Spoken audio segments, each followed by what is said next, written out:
I wanted to point out that even the cover, this is the seed catalog for all of my images. I love the fair and crop art so much, it made me tear up. For 50 years, I'd go see the crop art, and last year my daughter said, "Why don't you do crop art?" I went into stained glass for a few years after I retired, and then after we moved to this house and I couldn't do stained glass anymore, I did fluid acrylics. Last year I stopped doing those because I was so good at doing too many.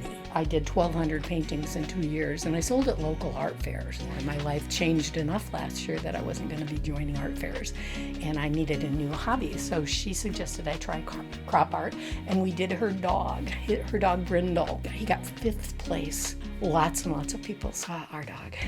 And the Stone Arch Bridge got one of like 8 or 10 pieces selected to be on display at the airport for a year. How many pieces are you submitting this year? I think I've got 7, and then I'm going to... the kaleidoscope too? The kaleidoscope is one piece. Think of it as a ViewMaster, the device that you look through and the images that you look at, the table you lay them on.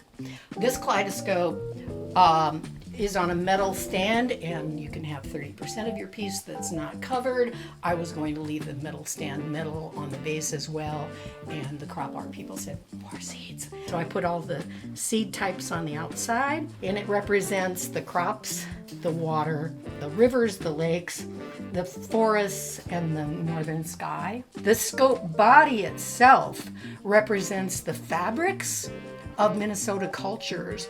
I've got 30 of these little 3-inch discs that fit in my carrying case. Each disc is labeled as to what it is, but it's image on a stick. For the State Fair, image on a stick. These are iconic images in my world.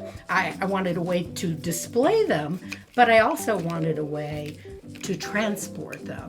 When I go to the fair, I have applied for the fine arts category. The chance of getting in the fine arts category is slim to almost none, but I thought it was worth trying. If it doesn't go into fine arts, it goes into 60 and above because I'm 75. So that'll go into one of the categories. This will go into the category of 3-dimensional. Last year I had a life-changing experience. I don't know how far into the future I'll be doing crop art, because I overextended myself this year. I couldn't help it. Every time I did something, I could do it better the next time.